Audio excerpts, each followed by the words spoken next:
Bueno, y la información continúa, amiga. Vamos a cambiar totalmente de tema porque falta menos de un mes para las elecciones en Brasil. Va a ser el próximo 2 de octubre y hay muchos interrogantes porque están pasando muchas cosas justamente entre los dos principales candidatos. Exactamente, Jair Bolsonaro, el actual presidente que va por la reelección, y quien fuera también presidente de la República Hermana de Brasil, Ignacio Lula da Silva.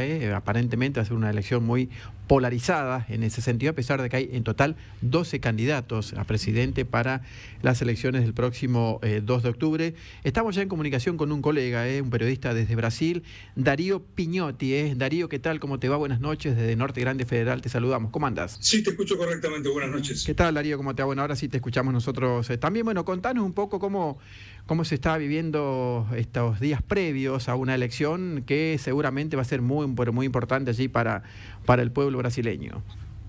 Probablemente las elecciones más importantes, por lo menos en lo que va del siglo en Brasil, con el impacto obvio por un país de semejante porte en el resto de América del Sur.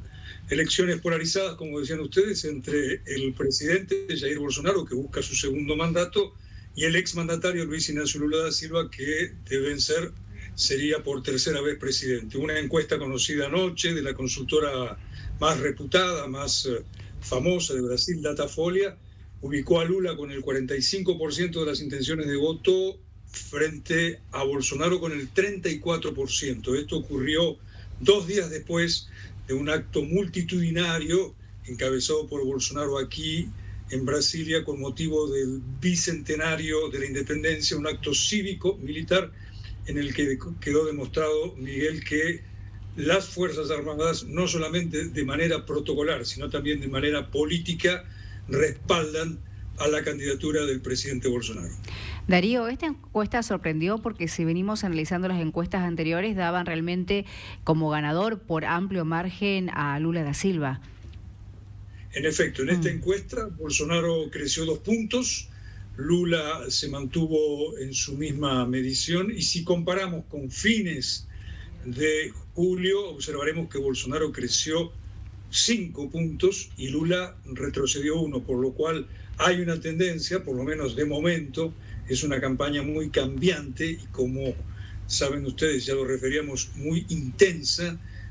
Todo indicaría que Lula va a ser el más votado en la primera vuelta, pero que difícilmente supere el 50%, por lo cual la proyección en estos momentos es que habrá un balotaje el 30 de octubre. Exactamente, es casi inevitable lo que vos decías, digamos, se necesita más del 50% para ganar en primera vuelta, algo que parece imposible hoy por hoy, a pesar de la polarización que hay entre Bolsonaro y Lula da Silva. ¿Por qué cree que se dan esos vaivenes, estos cambios por allí de número, o el acercamiento de Bolsonaro en cuanto a los números con respecto a Lula da Silva, por lo menos en las encuestas, ¿no es cierto? La primera lectura cualitativa de estos números cuantitativos es que Bolsonaro ha logrado avanzar dentro de un electorado muy importante en Brasil. En ese aspecto, las características políticas brasileñas son muy distintas a las nuestras en Argentina. ¿Cuál es el peso de los votantes evangélicos? Que claro, aquí son prácticamente el 30%, y que por lo demás, Miguel, se comportan poco menos que como un partido político, el partido de los pastores, tanto que aquí en el Congreso se conoce al bloque de diputados pastores como el bloque de la Biblia. Bolsonaro ya tenía de su lado un amplio respaldo de los evangélicos, pero desde la última medición a la de ayer, ese apoyo ha crecido. En principio, ese sería un motivo. Darío, y otro motivo que también sería importante es que en los últimos meses la situación económica mejoró en Brasil. Eso también sería un plus a la hora de votar. Por lo pronto, ese no es un aspecto que, de acuerdo con el análisis de las encuestas, haya tenido peso, si bien es cierto que en el mes de agosto la inflación cayó un 3% y en el mes de julio cayó un 6%, y por lo demás el presidente aplicó un programa de medidas de auxilio social, un programa emergencial de $8.000 millones. Escuchan bien, es un monto altísimo de dinero que está siendo distribuido entre las familias más humildes. Como saben ustedes, los bolsones de pobreza en este país también son más dramáticos que en Argentina. Pero de momento, los votantes más humildes, los que han sido beneficiados con ese programa llamado Auxilio Brasil, no han optado mayoritariamente por Bolsonaro. Claro que habrá que aguardar los próximos meses, porque este es un programa que entró en vigor con ese aumento de 8.000 millones de dólares en agosto. Y quién sabe si el efecto de ese programa se sintiera más adelante. De momento, la respuesta es que no ha tenido ese programa social el impacto que esperaba el gobierno. Darío, ¿nos podés brindar información con respecto a un hecho muy importante que reflejaron los medios, que dice que un seguidor de Bolsonaro, un joven de 24 años, mató a un hombre de 42 años? Esto sería en, acá tengo exactamente, en Mato Grosso. Y y eso Exacto. también, sí. Exactamente, es un estado de la región amazónica, los dos eran trabajadores rurales, uno bolsonarista, el otro petista, uno simpatizante del actual presidente, el otro del candidato y exmandatario. Discutieron de política precisamente el miércoles a la noche, luego de estos actos multitudinarios. No se sabe si hay relación, pero habría que tomarlo como una posibilidad. Y luego de ese acalorado choque de ideas, este hombre le clavó 15 puñaladas y luego un hachazo en la cabeza, lo filmó e inclusive intentó decapitarlo. Fue prontamente preso y en estos momentos está detenido. Darío, se habla de aproximadamente un 5% de indecisos. ¿Estamos hablando de un número elevado o no tanto con respecto a la cantidad de electores que están en condiciones de votar? Son 156 millones de personas que están habilitadas para votar, es decir, solamente en electores es prácticamente 3 veces la Argentina. Pero en estas elecciones, excepcionalmente el número de indecisos es muy bajo. Si tenés presente, por ejemplo, en elecciones como la de 2014, entre votos en blanco y votos nulos, que pudiera decirse son los indecisos hasta el último momento, se llegó casi al 30%. Que haya un 5% de indecisos es otro barómetro de que estamos en un proceso electoral muy polarizado, donde los brasileños, que son menos intensos políticamente que los argentinos, que los chilenos, que los colombianos, que los bolivianos, esta vez están muy decididos, tanto que este sondeo al que referíamos hace un minuto, el sondeo de Datafolia, indicó que además de haber muy pocos indecisos, el 77% de los entrevistados dijo que ya tiene su voto y no lo va a cambiar de ninguna manera. Por tanto, no solo las personas han decidido a quién votar, sino que, de acuerdo a sus respuestas, no piensan alterar su votación cuando faltan 3 semanas para el primer turno del 2 de octubre. Darío, ¿los presidentes extranjeros jugaron un rol importante a la hora de apoyar a los distintos candidatos? Por lo menos los de las potencias, sí. El expresidente Donald Trump se manifestó a favor de la reelección de Bolsonaro. Saben ustedes, entre Donald Trump y Bolsonaro hay una estrecha relación, tanto que Bolsonaro envió a su hijo a Estados Unidos, a Washington, precisamente en los días en que ocurrió el asalto al Capitolio, y en estos momentos el Congreso de Estados Unidos comienza a investigar si el hijo de Bolsonaro tuvo algún nivel de complicidad en ese hecho. En cambio, el presidente Joe Biden, cuya relación con Bolsonaro es por lo menos distante, hizo llegar en los últimos días 2 comunicados. Uno, en particular, que pese al lenguaje diplomático, deja ver la distancia. En ese comunicado se sostiene que Washington va a acompañar con mucho interés lo que ocurre en las elecciones. ¿Por qué este señalamiento, casi esta advertencia? Porque Bolsonaro ha reiterado que tal vez no reconozca el resultado de las elecciones, y de allí la preocupación en Washington a que ocurra en Brasil algo parecido al asalto al Capitolio. Claro que esto por lo pronto es una hipótesis. Sí te menciono que no es la primera vez que Joe Biden, a través de sí mismo o a través de la vocera de la Casa Blanca o a través del Departamento de Estado, expresa su preocupación sobre lo que pueda ocurrir en estos comicios. Darío, decíamos al comienzo de esta charla con vos de la posibilidad concreta de una segunda vuelta. Y la consulta es, ¿qué posición van a tomar los otros 10 candidatos ante una eventual segunda vuelta? Los que cuentan aquí son 2, Ciro Gómez y Simone Tebet. Ciro Gómez tiene el 7% de las intenciones de voto y Simone Tebet 5%.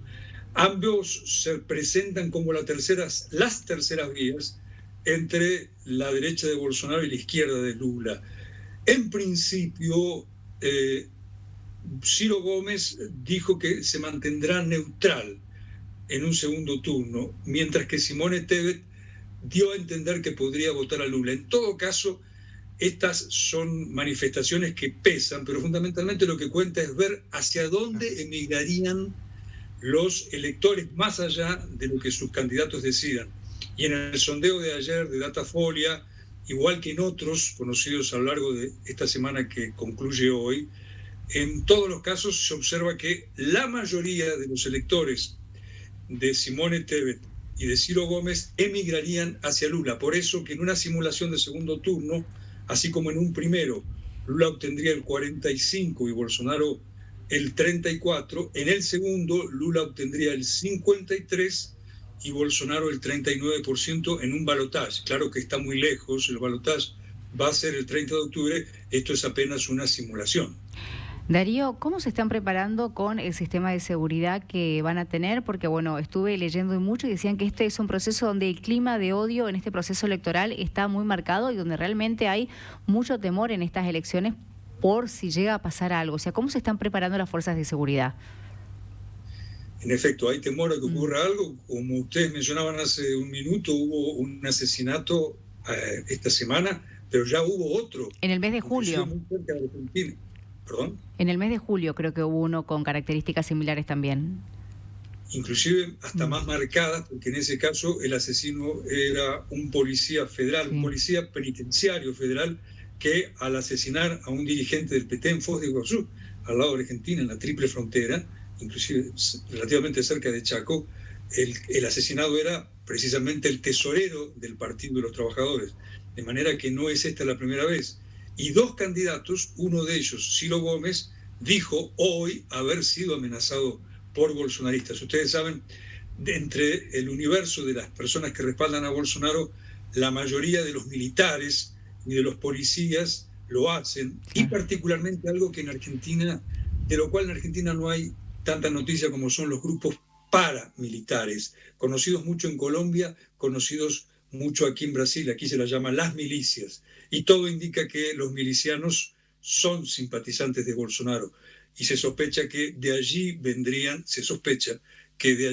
estas amenazas. Darío, bueno, se eligen también o se renuevan 81 bancas en el Senado y 513 en la Cámara de Diputados, y sabemos la importancia que tiene el Parlamento en un programa de gobierno, ¿no es cierto?, en el acompañamiento o no hacia el Ejecutivo. ¿Cómo se está manejando? ¿Cuáles son los números en ese sentido?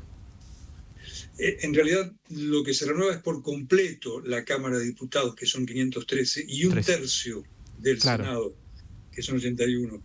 El sistema político brasileño es muy distinto al argentino, empezando porque no hay grandes partidos históricos, es decir, no hay partidos seculares como en Argentina el radicalismo y el peronismo, y hay una pulverización de partidos, que luego, una vez electos, estos deciden a qué candidato o a quién, o si van a ser oficialistas o no. Por lo cual, entre los partidos, dentro de esta, insisto, pulverización existente, el que tiene más intención de voto es el de Lula, el Partido de los Trabajadores, pero ni remotamente como para que Lula obtenga mayoría propia en la Cámara de Diputados, que es lo que importa, que son los 513, porque ahí está el grueso de lo que se va a elegir. De manera que es por lo pronto casi, no por completo, pero casi una lotería saber lo que va a ocurrir en términos de partidos, insisto, porque son decenas de partidos y mucho más si se consideran los partidos estaduales y municipales, de tal suerte que allí los pronósticos o los diagnósticos son muy imprecisos. Claro que para Lula, si fuera electo, la situación es más adversa, porque de momento Bolsonaro construyó una alianza con 4 partidos básicamente de a la derecha y de ultraderecha que le han dado mayoría en el Congreso. Y de ser reelecto es probable que esa mayoría se mantenga. La duda es si Lula podrá persuadir, seducir a esas formaciones políticas que hoy están con Bolsonaro. Darío, es muy valiosa toda la información que nos están brindando y me imagino que hay medios de todo el mundo que están allí. ¿Ustedes pueden trabajar con total libertad a la hora de informar o hay algunos límites establecidos o cuidados que deben tener? Límites formales no, pero la violencia del gobierno hacia la prensa es algo que ha sido inclusive denunciado por organizaciones no gubernamentales de nuestro ámbito profesional. Por ejemplo, Reporteros Sin Fronteras calificó a Bolsonaro como una amenaza a la libertad de expresión, y han habido ataques del presidente, inclusive recientemente, hacia 2 periodistas, tanto que en ese informe de Reporteros Sin Fronteras y también otros que fueron entregados, por ejemplo, a la Comisión Interamericana de Derechos Humanos y a la Comisión de Derechos Humanos de la ONU. La primera está relacionada con la OEA y la segunda con la ONU, como dije recién. En ambas se destaca que Bolsonaro ha atacado en particular a mujeres. Y esto ocurrió hace 2 semanas, durante el primer debate presidencial, en la que estuvo Lula, en la que estuvieron los otros candidatos, cuando una periodista le preguntó a Bolsonaro por qué no había comprado vacunas durante el coronavirus. Y Bolsonaro le respondió que ella formuló esta pregunta, esta fue la forma en que habló Bolsonaro, porque ella debe tener alguna fantasía erótica con él. Y volvió a ocurrir algo parecido esta semana, cuando una periodista le preguntó a Bolsonaro por qué había adquirido 106 propiedades en los últimos 20 años y 51 de ellas las compró en efectivo. Y Bolsonaro le respondió a esta periodista que se lo preguntara al marido de ella, lo cual también, como ustedes imaginan, no solamente causó el repudio rechazo, de las periodísticas, sino de medios de comunicación. Darío, sabemos del fuerte federalismo que hay allí en Brasil. ¿Qué papel van a jugar los gobernadores y los vicegobernadores que también precisamente se está eligiendo o van a elegir? Por cierto, se eligen 27 gobernadores de 26 estados y del Distrito Federal, desde donde te hablo en este momento. En ese caso se replica algo de lo que hablábamos recién, en un país muy federativo, probablemente más que nuestro, porque el poder de las gobernaciones es muy alto, en particular además algunas gobernaciones como la de San Pablo, que en sí misma es un país. San Pablo tiene un producto bruto y una población prácticamente iguales que Argentina. La mayoría de esos gobernadores que van por la reelección, la mayoría, pero no todos, respaldan a Luis Ignacio Lula da Silva. Pero en este caso podemos hablar de respaldos condicionados, no son respaldos a libro cerrado, de manera que son opciones por Lula que pudieran en momento dado saltar hacia la barca de Bolsonaro si este se convirtiera en favorito. Perfecto, Darío, muy completo tu informe, excelente la conversación que tuvimos con vos. Te queremos comentar también que Norte Grande Federal, el primer canal de noticias del interior del país que transmite para toda la Argentina, va a estar cubriendo las elecciones allí en Brasil, así que vamos a estar seguramente acompañándote o te vamos a estar molestando en algún momento. Vamos a estar allí presente con un equipo periodístico y de producción allí en Brasilia específicamente. Okay, muchas gracias por el convite y quedamos en contacto. Muchas gracias, Darío, muy amable y ha sido un gusto.